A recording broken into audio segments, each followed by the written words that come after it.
네, 안녕하십니까. 오늘은 12월 19일 월요일입니다. 새로운 한 주가 다시 시작했습니다. 비트코인이 다행히 새로운 흐름을 깨질 않고 있기 때문에 상승의 힘을 이어갈 수 있을지 한번 알아봐야 되겠습니다. 그 전에 주식시장에 대한 흐름을 먼저 알아보도록 하겠습니다. 새로운 한 주가 시작됐기 때문에 주봉을 위주로 확인을 해 보겠습니다. 이번에는 골드 스팟부터 보도록 하겠습니다. 변동성 주간에 벗어나서 현재 1780 이상에서 움직이는 모습이 나오고 있습니다. 이렇게 지지받고 이렇게 상승할지 아니면 여기서 이렇게 하락을 할지는 좀 더 두고 봐야 되겠습니다. 다만 요 밑에 보시면은 CCI와 RSI, 그 다음에 스토캐스틱 RSI 이 세 개가 지금 보시게 되면 과매도 구간에서 벗어나는 그러한 흐름을 보이고 있습니다. 과매수 구간에서 벗어났을 때 1780 이상에서 지지를 받게 되면 추가적인 상승이 일어날 것이고요. 그렇지 못하게 되면 밑으로 내려오겠습니다. 그래서 스토캐스틱 RSI만 현재 과매수 구간에 있으니까 이 과매수 구간에서 벗어났을 때에 어디서 지지를 받는지 어디서 저항을 받는지 그거를 확인을 하시면 되겠습니다. 그래서 1780이 현재로서는 중요한 지점이다. 중요한 지지와 저항 지점이다라는 걸 알 수가 있습니다. 그리고 달러 인덱스 차트를 보시게 되면 여기 104.738을 깨고 내려오고 있습니다. 이게 더 밑으로 내려올지는 좀 더 두고 봐야 되겠지만 아까 전에 골드 스팟하고는 반대의 흐름이 밑에 나오고 있죠. 보시게 되면 과매도 구간에 있습니다. CCI9는 일단 과매도 구간에서 벗어났고요. 그 다음에 RSI가 과매도 구간에 현재 있고 스토캐스틱 RSI도 아직 과매도 구간에 있네요. 과매도 구간에서 벗어났을 때 어디서 지지와 저항을 받는지를 봐야 되겠죠. 그래서 과매도 구간에 있으니까 더 하락할 가능성은 있다라고 보여지는 거고요. 벗어나기 시작했을 때 어디서 지지와 저항을 받는지 그걸 봐야 되겠죠. 그래서 104.738 여기서 저항을 받고 이 밑으로 내려와서 101.860에서 지지를 받는지를 봐야 되겠습니다. 지지와 저항을 보게 되면 이렇게 이런 식으로 이렇게 내려갈 가능성이 있다는 얘기죠. 내려와서 저항을 받고 내려와서 지지받고 상승했다가 이렇게 밑으로 내려가는. 그래서 파동이 이렇게 나오는 겁니다. 한쪽으로만 계속 쭉 가는 게 아니고 일률적으로 가는 게 아니고 위아래로 흔들면서 파동이 나오지 않습니까? 여기서는 좀 파동이 좀 약하죠. 그만큼 찍어 누르는 매도세가 세다는 거죠. 하락세가 세다는 겁니다. 이거 상승은 이렇게 보게 되면은 딱 보이지 않습니까? 이렇게 꺾이는 게. 근데 얘는 아직까지 꺾이는 게 보이지 않죠. 그러니까 그만큼 하락 주도 밑으로 찍어 누르는 힘이 더 세다는 거니까 그런 센 힘으로 인해서 101.860 여기까지 내려올 수 있는가. 여기까지 못 내려오더라도 103 여기까지는 내려와서 지지를 받을 가능성이 있습니다. 왜냐면 월봉상 M 시그널선이 여기 지나가고 있죠. 이 M 시그널선을 터치를 하고 다시 상승하는, 그래서 이러한 모양이 생기게끔 이렇게 나오는지를 봐야 되겠습니다. 이번 주에는 104.738 여기서 저항을 받는지를 보는 게 가장 중요하다라는 얘기입니다. 나스닥 차트를 보게 되면 일단 안 좋은 게 깨졌습니다. 11,366을 깨고 밑으로 내려왔기 때문에 하락할 가능성이 좀 더 크다. 여기서도 마찬가지로 이렇게 돼 있죠. 과매수 구간에서 다 벗어났습니다. 과매수 구간에서 벗어났을 때 지금 하락을 했지 않습니까? 그렇게 되면 11,366 여기서 저항을 받고 다시 내려갈 가능성이 있다. 그러한 거를 없애기 위해서는 반드시 상승을 해서 얘가 과매수 구간으로 내려갔을 때 여기서 지지를 받는 11,366에서 지지를 받게끔 상승을 해야 되는데 그렇게 가기는 좀 쉽지 않을 것 같은 그러한 생각입니다. 그러면 상승을 해도 11,366 부근까지 상승을 했다가 이렇게 하락해서 1478 부분으로 하락하겠다라는 거죠. 왜냐면은 이제 과매수 구간에서 쭉 내려와서 과매도 구간으로 내려가려고 하지 않습니까? RSI도 벌써 이만큼 내려왔고요. 이 근처로 다시 터치할 가능성이 있다. 그래서 이러한 모양을 지금 보이고 있죠. 가장 중요한 거는 이 지점 3월달에서 4월달 요 사이에서 뚫고 올라가는지 밑으로 내려가는지를 봐야 되겠습니다. 내려가게 되면 여기는 터치할 거라고 생각을 합니다. 여기를 터치를 하게 되면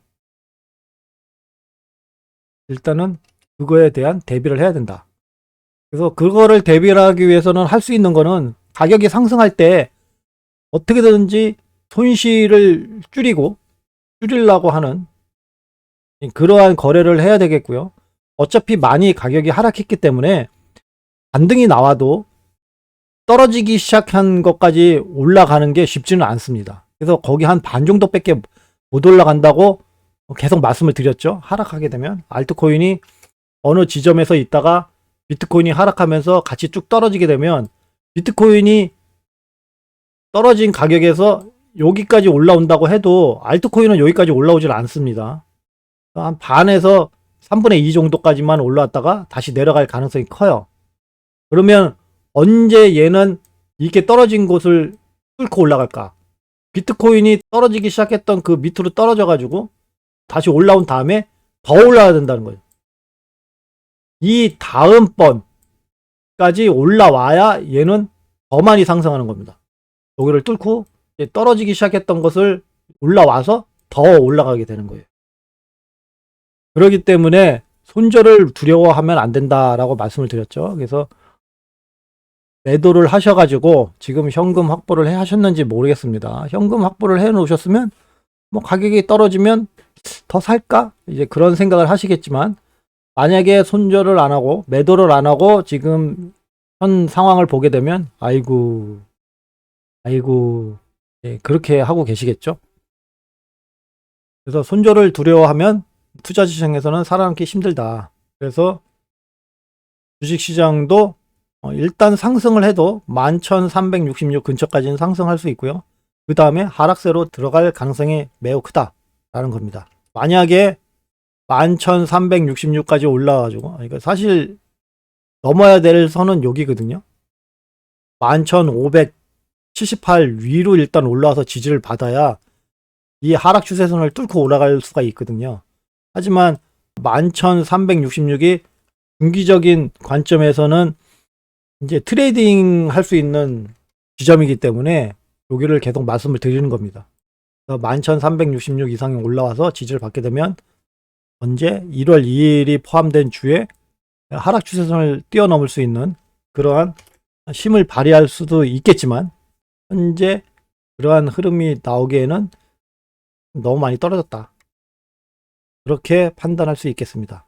그 다음으로 코인 시장의 자금 현황에 대해서 알아보도록 하겠습니다. USDT가 계속 상승을 하다가 이번 주에 처음으로 이제 하락 캔들이 보이기 시작했습니다. 근데 이번 주가 시작한 지가 얼마 되질 않았기 때문에 이 하락 캔들의 의미는 아직 없다. 이렇게 말씀을 드릴 수 있겠습니다. 사실 일봉에서 보게 되면 계속 상승을 하고 있죠.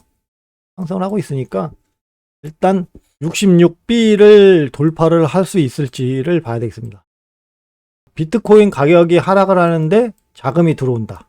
이 자금이 언제 쓰이면서 가격을 상승할까? 그러한 것들은 비트코인 흐름을 보면서 좀 얘기를 좀 해봐야 되겠죠.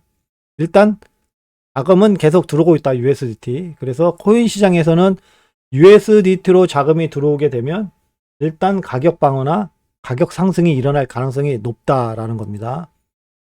USDC로 자금이 들어오게 되면 주식시장, 미국 시장의 그런 나스닥이나 뭐 그런 이제 지수화된 차트하고 커플링돼서 움직일 가능성이 높아지고요. USDC에서 갭 하락이 나와서 자금이 계속 빠지게 되면 주식시장과 디커플링 되는 가능성이 높다라고 말씀을 드렸습니다. 현재 이렇게 많이 들어왔으니까 좀 더 주식시장과 커플링 될 가능성이 높아지는 거겠죠. 그러한 의미에서 USDC 차트를 좀 봐주셨으면 좋겠습니다. USDC에서도 자금이 일단 많이 들어오게 되면 코인 시장에 자금이 많은 거니까 가격 상승을 시킬 수 있는 원동력이 되는 겁니다. 그러한 원동력이 어떻게 쓰일지는 비트코인과 이더리움의 그런 움직임을 보고 예측을 해야 되는 거고요. 일단 자금이 들어오는지 안 들어오는지 총알이 있어야 쏠 수가 있는 거 아닙니까? 자금의 흐름이 어떻게 되는지를 봐야 되겠다. 그런 의미에서 계속 USDT와 USDC 차트를 계속 보고 있습니다. 상승세를 이어가기 위해서는 47B 이상 상승을 해야 되겠고요. USDC에서는. 그 다음에 USDT에서는 68B 여기 이상 올라와야 되겠습니다. USDT도 68B 이상 올라오고 USDC도 47B 이상 올라오게 되면 코인 시장은 상승세를 보일 가능성이 매우 높다. 그러한 움직임이 나오는지를 봐야 되겠습니다. 만약에 USDC가 39B 하고 42B 밑으로 내려오게 되면 코인 시장은 침체기로 들어갈 가능성이 높고요. 이 밑으로 떨어졌을 때 이러와 같이 이렇게 끌고 올리는 이러한 것들이 나오는지를 봐야 되겠습니다. 급격한 갭상승이 나와야 되는 거죠. 일반적으로 캔들로 이렇게 끌어서 올리면 안 되는 거고요. 그러면 일단 가격 방어는 이루어지고요. USDT에서는 62B하고 64B 밑으로 내려가면 코인 시장이 침체기로 들어갈 가능성이 있다. 그래서 만약에 갭 하락이 일어나서 이 밑으로 들어왔을 때 큰 갭 상승이 나와서 끌어올리는지를 봐야 되겠습니다. 그러면 일단 코인 시장이 마찬가지로 가격 방어와 가격 상승을 주도할 가능성이 높다라는 겁니다. 이제 이러한 움직임이 나왔을 때 그러면 BTC 도미넌스는 어떻게 하면 좋을까? BTC 도미넌스로 알 수 있는 거는 BTC 쪽으로 자금이 집중되어 있는지 아니면 알트코인 쪽으로 자금이 집중되는지를 알아본다는 거라고 말씀을 드리지 않았습니까? 그 이상으로 생각하려고 노력을 하지 마세요. BTC 도미넌스로 그 이상을 자꾸 해석하려고 하게 되면 우리가 거래하려고 하는 비트코인, 이더리움, 뭐 다른 알트코인들하고의 그런 차트 움직임과 헷갈릴 수가 있습니다. 그래서 너무 많은 거를 한 차트에서 알려고 하는 거는 좀 안 좋다. 그래서 BTC 도미넌스의 가장 핵심은 자금이 어느 쪽으로 집중되어 있는가. 그거를 보시는 게 가장 좋다. 그래서 BTC 도미넌스가 하락을 하게 되면 알트코인 쪽으로 자금이 집중된다는 얘기고요. BTC 도미넌스가 이렇게 상승 캔들로 돼 있으면 비트코인 쪽으로 자금이 집중된다라는 겁니다. 그래서 이렇게 지금 3일 동안 BTC 도미넌스가 하락을 했습니다. 그러면 이렇게 하락을 할 때 알트코인 쪽으로 자금이 집중된다는 거 아닙니까? 그러면 비트코인이 행보를 하고 있어야 됩니다. 행보를 하지 않고 만약에 하락하는 모습을 보이게 되면 같이 죽는 거죠. 알트코인이 가격 방어를 하고 있지만 모든 코인들의 가격이 뚝뚝 떨어진다. 그래서 이렇게 하락할 때는 비트코인이 행보를 하고 있는가를 봐야 됩니다. 그래서 비트코인이 행보를 하고 있을 때 가격이 이렇게 비트코인 도미넌스가 떨어지게 되면 알트코인이 펌핑이 나올 가능성이 있다. 그러면 그 펌핑에서 우리는 무엇을 해야 되는가? 항상 그거를 생각해야 되죠. 펌핑에서 할 수 있는 거는 나의 보유 코인의 코인 비중을 줄여 나간다. 그거지 않습니까? 그래서 그거를 할 수 있는가를 보시고요. 내가 들고 있는 코인에 대해서 뭐 신경 쓸 필요도 없고 하게 되면 순환 펌핑 하는 거에 대해서 이제 수익을 얻을 수 있는 단기 거래를 해야 되는데 사실상 좀 그렇다. 그렇죠? 가격대가 아직 비트코인이 행보하는 구간을 잡았다라고 볼 수는 없습니다. 왜? 가격이 떨어져 가지고 최소 1일에서 3일 동안은 행보하는 모습을 보여야 된다. 지지받는 모습을 보여야 된다라고 말씀을 드리지 않았습니까? 그러면 현재 가격이 떨어져 가지고 며칠째 지금 행보를 하고 있는지는 좀 이따 비트코인 차트를 보면서 얘기를 하도록 하고요. 현재는 그렇다. BTC 도미넌스는 일단 하락을 하면서 알트코인 쪽으로 자금이 집중되는 모습을 보이고 있다. 이러한 상황 속에서 비트코인이 상승을 할 수 있는지는 알 수는 없지만 일단 현재 가격대에서 버틸 수 있는가, 이게 가장 중요하겠죠. 그래서 변동성 구간에 일단 들어왔습니다.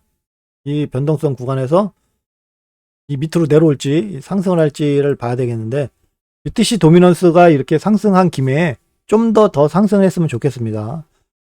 제가 원하는 곳은 43에서 45, 이 구간까지 이렇게 쭉 올라왔다가 이 구간 어디에서 이렇게 하락하는 모습을 보이면은 좀 더 안정적으로 코인 시장이 운영될 가능성이 있다라고 보여집니다. 그러한 코인 시장이 안정세로 돌아섰을 때에 코인 시장이 상승할 건가 하락할 건가, 그러한 것들은 USDT 도미넌스 차트를 봐야 된다고 말씀을 드렸죠. 그래서 USDT 도미넌스 차트에서 하락 캔들로 나오게 되면 코인 시장은 상승할 가능성이 있다. 상승할 가능성이 높다는 거고요. 그 다음에 상승 캔들로 나오게 되면 코인 시장이 하락할 가능성이 높다. 그러한 의미입니다. 그러니까 오늘은 일봉에서 하락 캔들을 보이고 있습니다. USDT 도미넌스를 분봉 그렇게 볼 필요가 없습니다. 그냥 일봉에서 오늘 캔들이 하락 캔들인가 상승 캔들인가 보시고요. 이렇게 하락 캔들로 있다가 쭉 올라와서 상승 캔들로 바뀔 수 있습니다. 그렇게 바뀌었을 때에 비트코인과 이더리움 같은 그런 코인들이 이제 급격한 가격 변화를 일으키는가를 봐야 되겠죠. 만약에 급격한 가격 변화가 일어나지 않고 계속 그냥 그대로 흘러가게 되면 내가 USDT 도미넌스가 이렇게 상승 캔들로 이렇게 바뀌게 되면 코인 시장은 자연스럽게 하락하겠다. 하락세로 바뀐다라는 거죠. 그래서 그러한 움직임 용도로만 확인을 하시면 되겠습니다. 이거가 계속 말씀드리지만 이 추세가 어떻고 이제 그런 걸로 보면 더 헷갈리다. 그렇게 헷갈리게 분석을 할 필요가 없다. 왜? 이러한 것들은 그냥 자금의 흐름, 그 다음에 현재 그런 코인 시장의 자금 흐름을 보여주는 용도로 쓰이는 거지, 이걸 가지고 우리가 거래를 하는 게 아닙니다.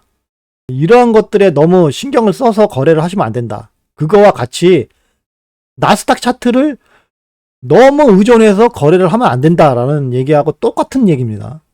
그런 것들은 그냥 참조용이지, 그거가 나스닥이 하락을 해가지고 하락했으니까 비트코인이 저 꼭 하락한다 그래가지고 숏으로 베팅하고 그렇게 할 거가 아니라는 거예요.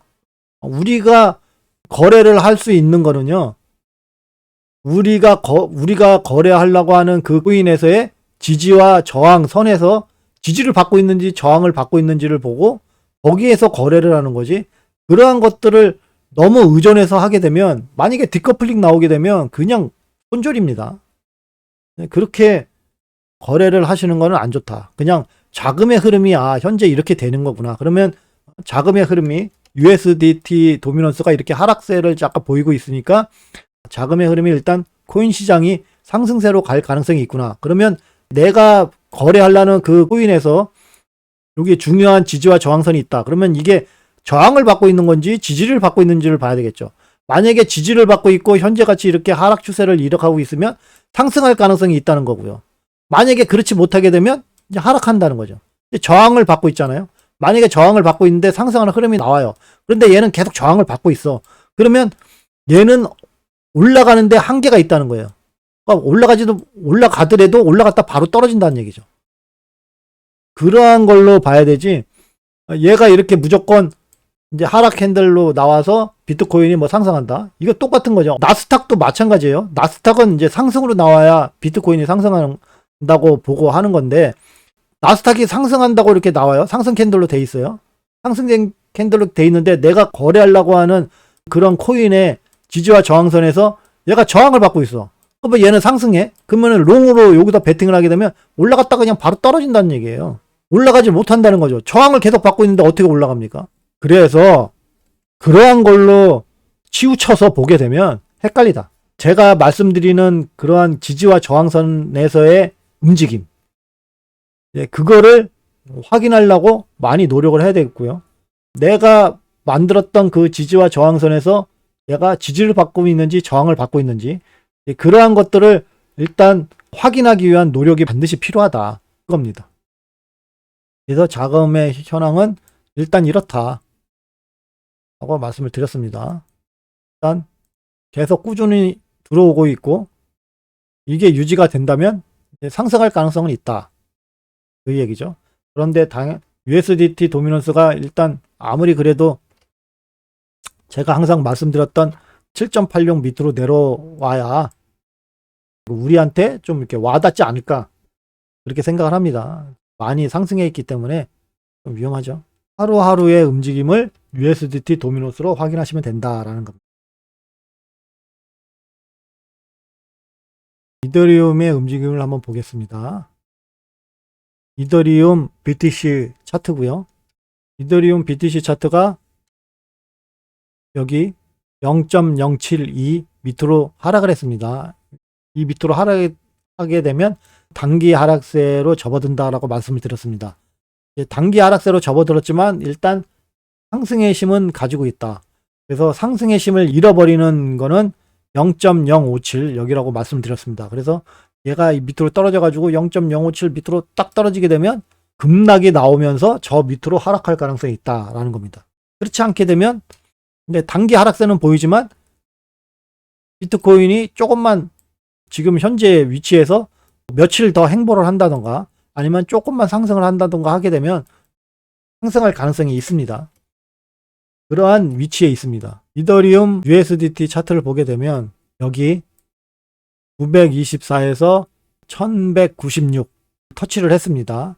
그래서 추세를 결정하는 구간에 일단 들어왔다. 이 추세를 결정하는 구간이라는 얘기는 뭐냐? 여기서 떨어지게 되면 이제 더 큰 하락세로 접어든다는 얘기고요. 여기서 지지를 받게 되면 상승세로 전환할 가능성이 높다라는 얘기입니다. 그래서 여기가 추세를 결정하는 구간이다 라고 말씀을 드립니다. 쭉 당겨서 보시게 되면 그 의미를 좀 아실 겁니다. 아시겠죠? 여기서 지지를 받게 되면 다시 이렇게 상승하는 흐름이 나올 것이라고 예상합니다. 저의 차트에서 이러한 추세선은 스토캐스틱 RSI를 이용해서 그린다고 말씀을 드렸습니다. 단기 상승 추세선이 여기서부터 올라왔습니다. 2019년 11월 25일이 포함된 주에서 시작을 해가지고 이렇게 쭉 올라왔거든요. 가능하면 이렇게 여기서 지지받고 상승하는 모습이 나왔으면 좋겠습니다. 12월 26일이 포함된 주가 변동성 주간이니까 이 변동성 주간에 1343 이상 올라올 수 있는지를 봐야 되겠습니다. 중장기적인 입장에서 상승세로 전환하면서 상승세를 이어갈 그 지점은 1340포인트다. 1340포인트가 매우 중요한 지지와 저항 지점이다 라는 겁니다. 이 위로 올라오는 게 가장 중요하고요.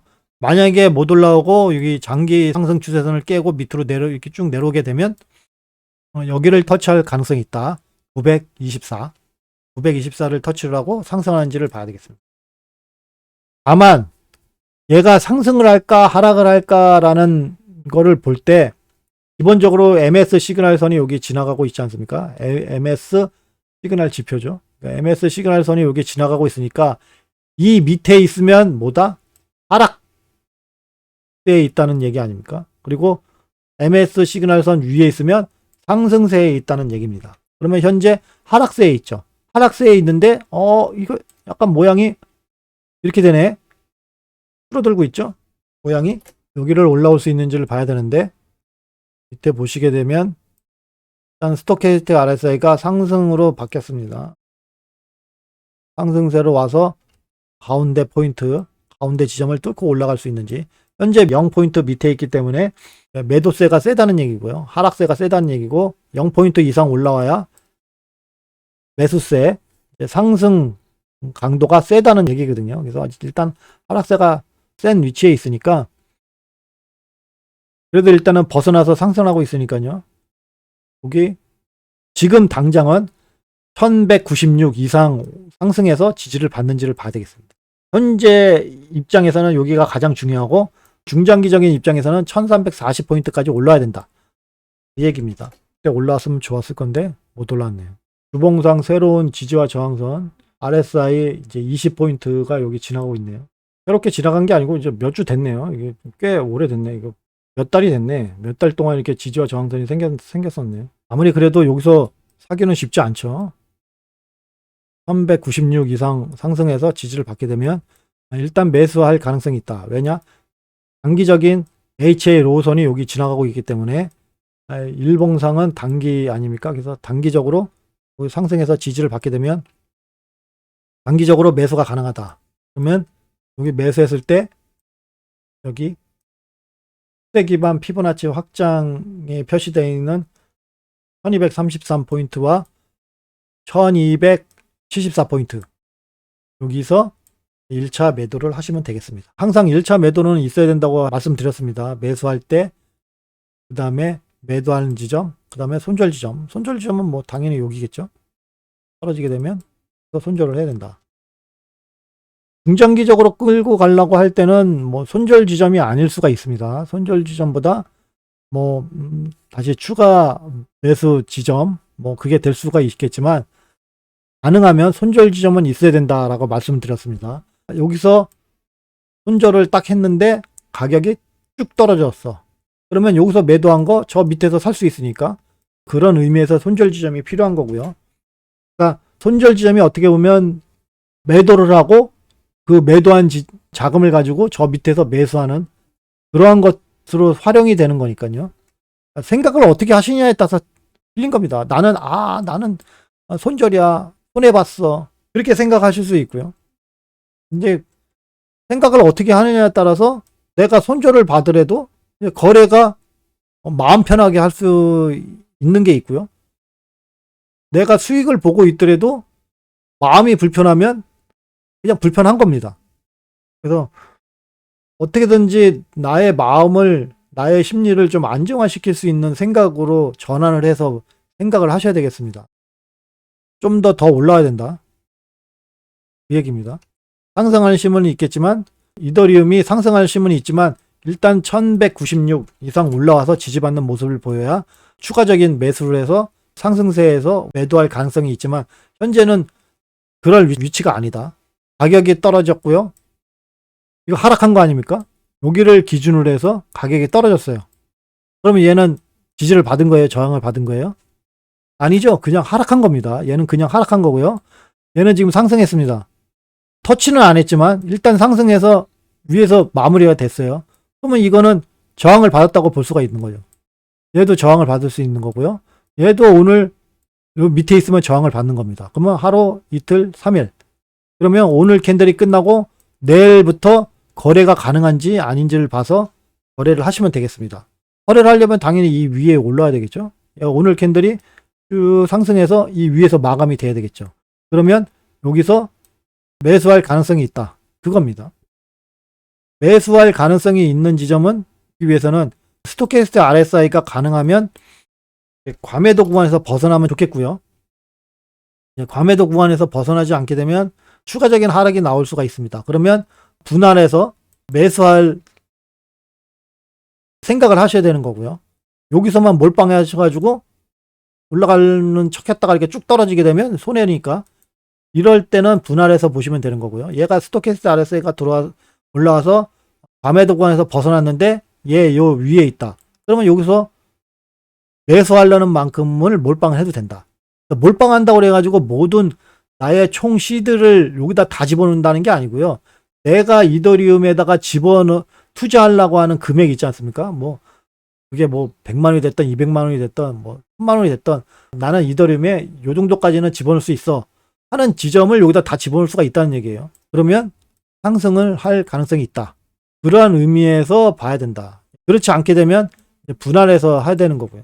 매수할 때의 그런 이제 중요한 지점이 1196이라고 말씀을 드렸는데 정말 사고 싶으면 1196 달랑 하나에다가 걸어 놓게 되면 이거는 무조건 살라고 하는 게 아니라고 말씀을 드렸죠.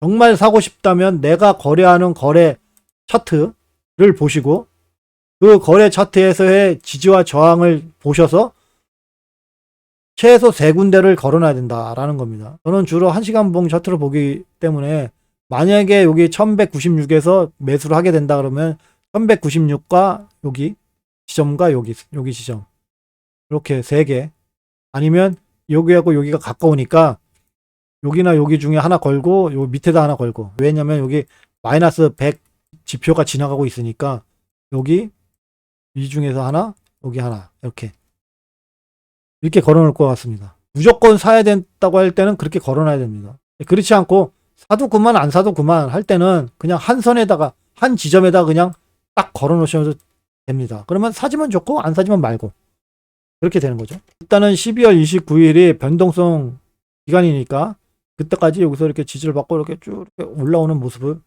나오는지를 봐야 되겠습니다. 일단 1196 이상 올라와서 상승하는 게 가장 중요한 관건이다. 지금 단기적으로.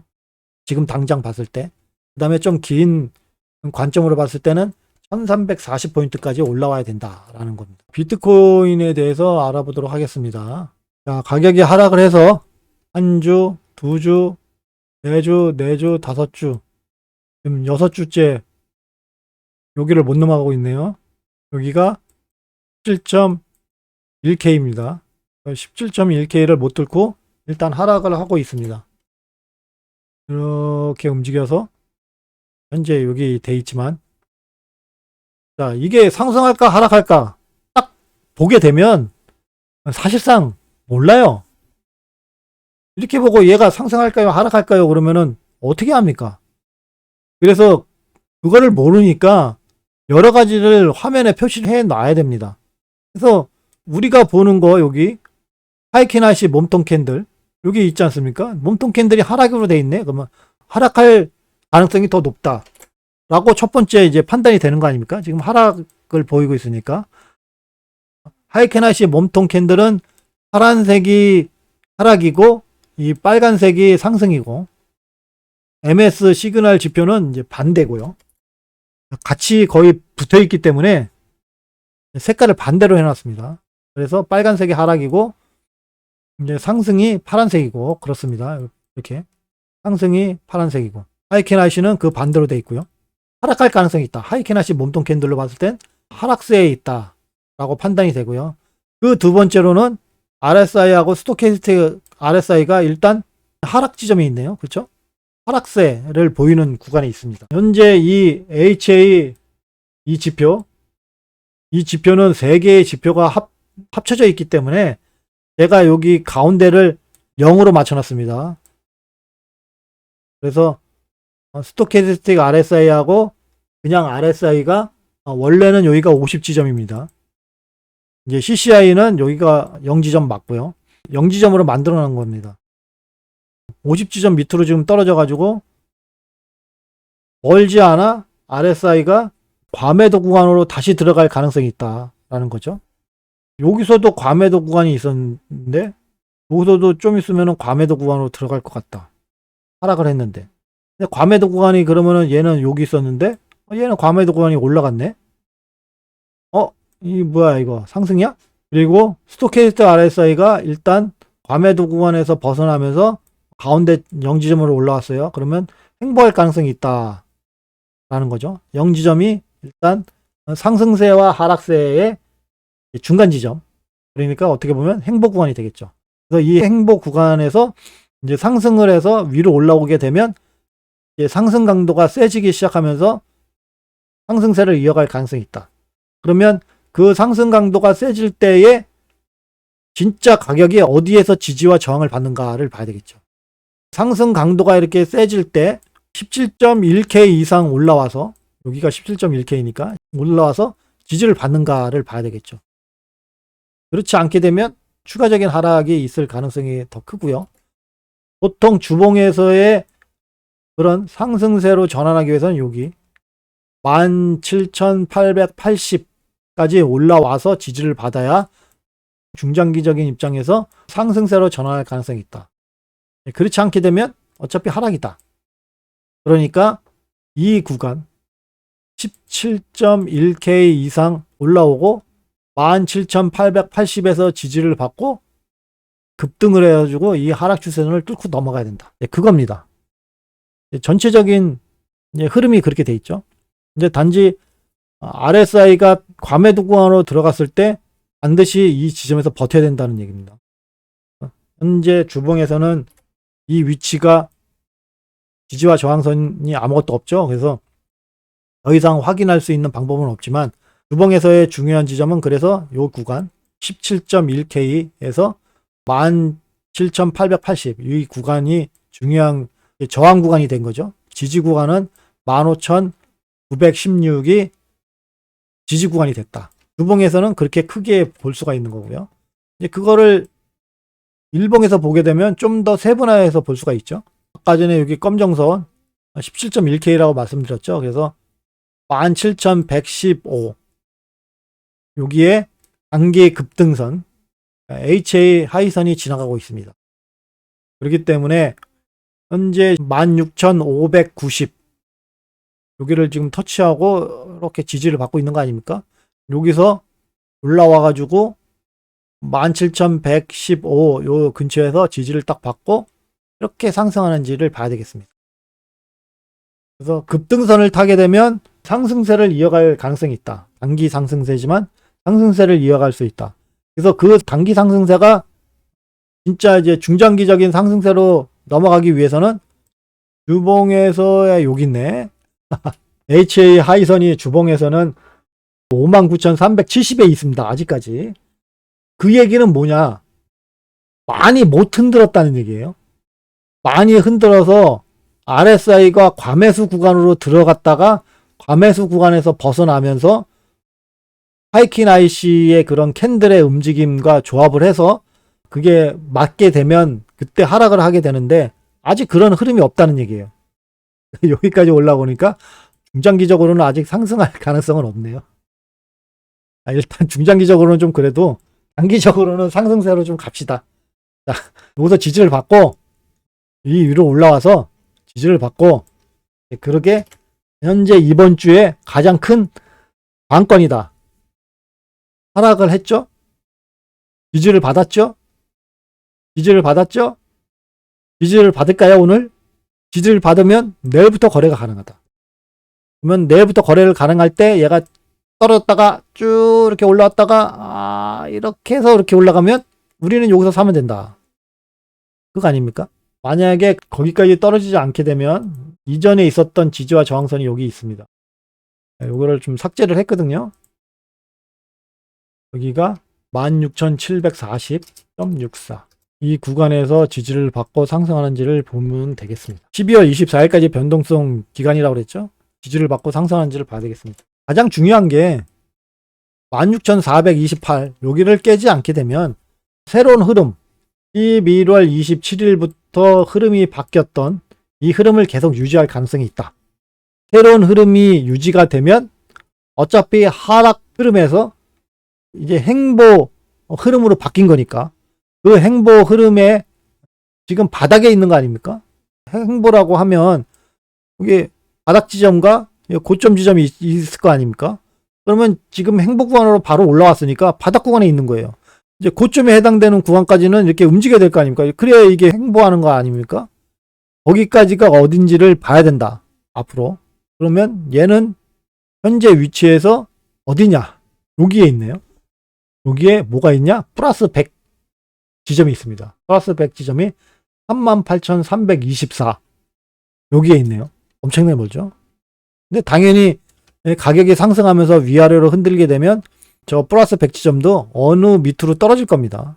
그러면 거기까지가 행보 구간이 되겠습니다.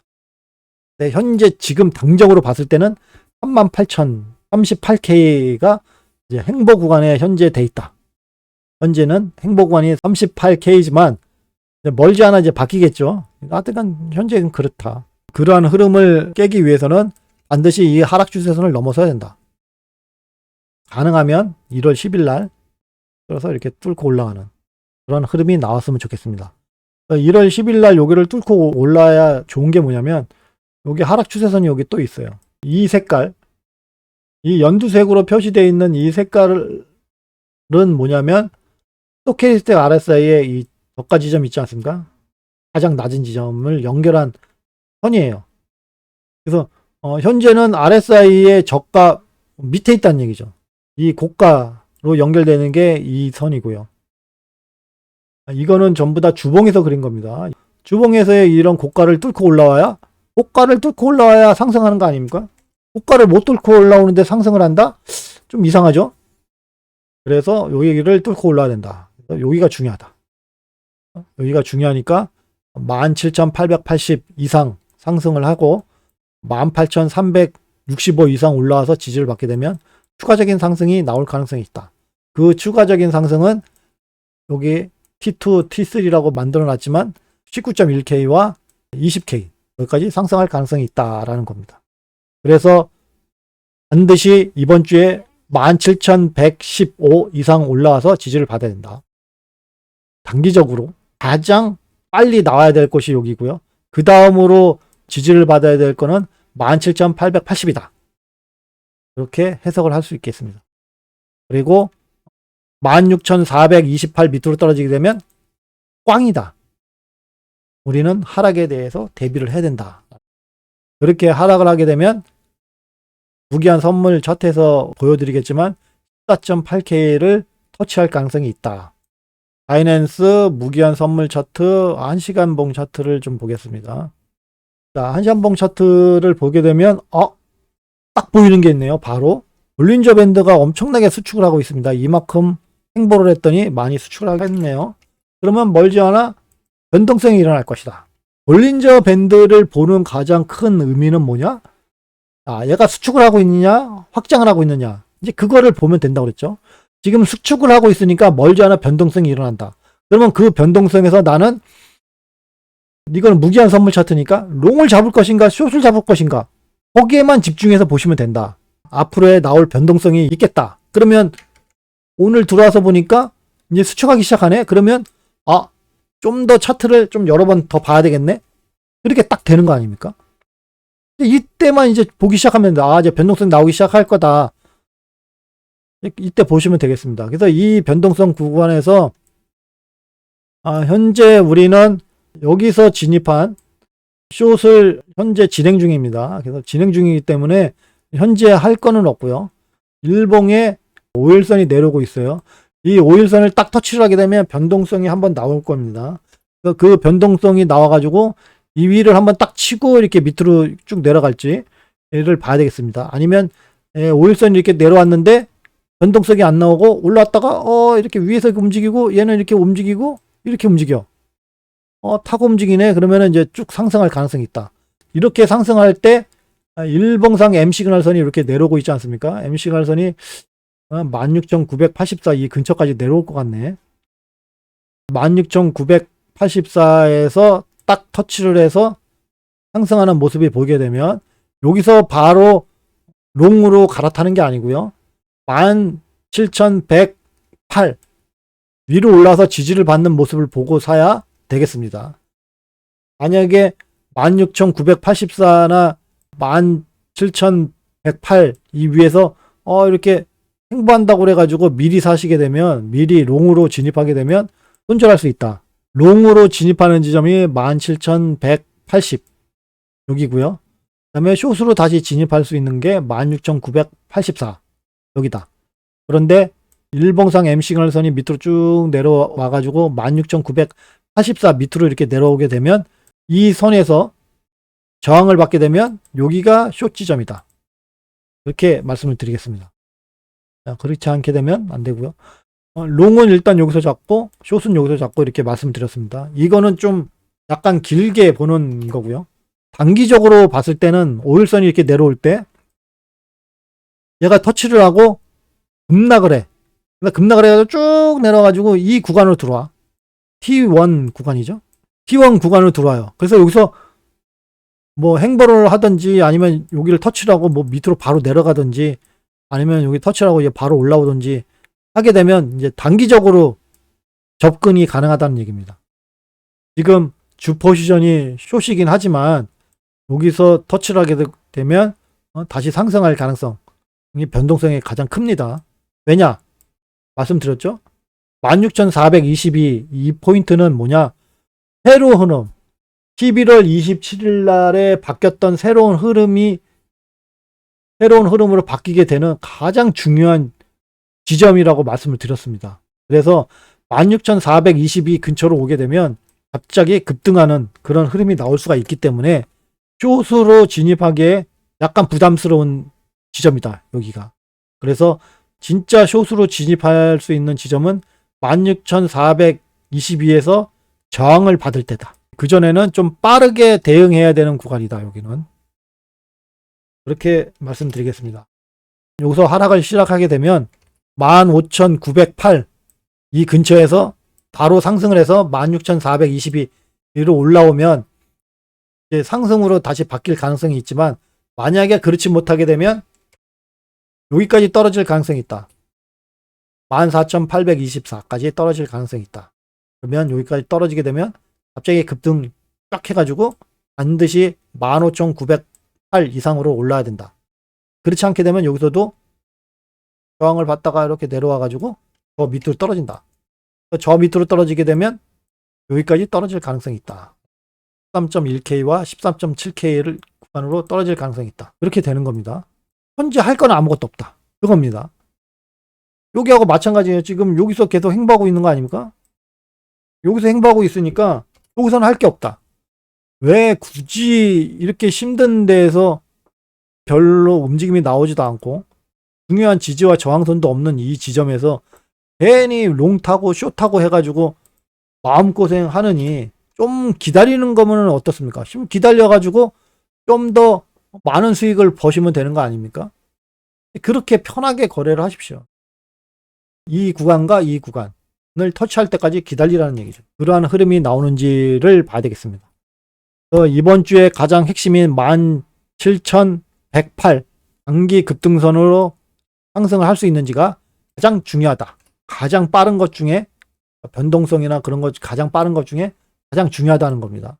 원래 더 중요한 거, 또 이렇게 말씀드리니까 좀 그렇죠. 원래 중요한 거는 여기에요. 17,864 무기한 선물 차트라서 지금 이렇게 되는 거고, 현물 차트에서는 17,880으로 올라오는 게 가장 중요한 겁니다. 가장 중요하지만 이번 주에 단기적인 입장에서는 급등선 무기한 선물 차트에서 17,108 위로 올라오는 게 중요하다라는 겁니다. 그러면 단기 상승세를 보일 가능성이 있다. 단기 상승세를 보이게 되면 우리는 뭐를 해야 된다? 우리가 보유하고 있는 코인 개수를 줄여서 만약에 대비를 해야 된다. 그렇게 말씀을 드렸습니다. 한 가지만 보고 마치도록 하겠습니다. 제가 비트코인과 이더리움 다음으로 단기로 투자해도 된다고 말씀드렸던 게 BNB입니다. BNB가 하락을 하기 시작하면서 매수를 하지 말라고 하시는 분들이 꽤 있더라고요. 더 많이 떨어진다. 그렇지 않다고 생각을 합니다. 바이낸스에 큰 문제가 생겨가지고 해킹이나 도난사고 그런 게 일어나지 않고서는 그렇게 큰 급락을 가능성이 없습니다. FTX에 대한 그런 거, 그 다음에 루나로 인해서 손실 본 거는 다 언제든지 마크할 수 있는 그러한 큰 거래소라고 생각을 합니다. 이 구간에서 지지를 받는 모습을 보이게 되면 단기로 끌고 가실 분들은 이 구간에서 매수를 하셔야 된다는 얘기입니다. 여기서 가격이 더 떨어질 수는 있습니다. 갑자기 급락을 해서 여기까지 떨어질 가능성은 있지만 그렇지 않다. 이 밑으로 떨어지게 되면 어떻게든지 끌어올리려고 할 것이다. 저는 그렇게 보고 있습니다. 중장기로 끌고 가실 분들은 좋은 위치에 있다. 단기적으로 말씀하시는 분들은 나도 단기적으로 대응을 하시면 되겠습니다. 가격이 떨어졌을 때 바로 팔았어야죠. 그러면. 그리고 중장기로 끌고 가실 분들은 반드시 100% 매도를 하면 안 된다라고 말씀을 드렸습니다. 100%를 매도함과 동시에 다음 매수 지점을 잡기가 엄청나게 어렵습니다. 그래서 수익을 봐야 될 것에서 수익을 보지도 못하고 오히려 더 손실만 더 늘어날 수 있고요. 기간 손실이 발생합니다. 매수를 안 하게 되면 어차피 손실은 아니지 않습니까? 하지만 내가 수익을 볼 수 있는 거를 건너뛸 수가 있기 때문에 기간 손실이 발생합니다. 그래서 절대 100% 매도하시면 안 되겠고요. 반드시 일정 부분만 매도를 하고 가격이 떨어졌을 때 매도한 금액만큼 밑에서 사시면 된다. 그래서 코인 개수만 늘리는 사람이 어차피 코인 시장에서는 최고의 그런 부자가 되실 겁니다. 자, 오늘은 여기까지 말씀을 드리겠습니다. 하여간 한 주가 시작되면서 휘청거리고 좀 안 좋은 모습이 살짝 보이고는 있지만 헤쳐나갈 것이라고 생각을 합니다. 여기서 내가 보유하고 있는 보유 코인과 아니면 현재 현물 거래에서 거래를 못 하시겠다, 수익을 좀 보고 싶은데 하질 못하겠다 하시게 되면 무기한 선물의 일정 부분 공부한다는 생각으로 뭐 50USDT나 100USDT 정도를 투자를 해서 그 돈이 다 없어질 때까지 계속 거래를 한번 해보셔라 라는 겁니다. 그래서 50USDT를 집어넣고 내가 거래를 하는데 손실을 봤어. 그러면 다시 50USDT를 채우는 게 아니고요. 그 손실날 금액으로 계속 거래를 해요. 그래서 그 50USDT가 이제 더 이상 거래를 할 수가 없는 금액이 될 때까지 그런 식으로 계속 거래를 하다 보면 손절을 어떻게 해야 되는지, 그 다음에 매수 지점, 매도 지점을 어떻게 잡아야 될 건지, 그러한 것들을 감을 잡을 수가 있습니다. 저는 그 감을 잡는데 6개월 정도 걸린 것 같습니다. 그렇게 운영을 하셔가지고 무기한 선물로 보게 되면 이제 생활이 윤택합니다. 내가 먹고 싶은 거 그냥 사 먹을 수가 있어요. 그리고 현물에서 모인 코인은 집이나 아파트 뭐 그런 거 같이 인생 스타일을 바꿀 수 있는 그러한 부자로 인도해 줄 것입니다. 네, 장시간 들어주셔서 감사하고요. 내일도 가능하면 오전 10시에 찾아뵙도록 하겠습니다. 예, 감사합니다.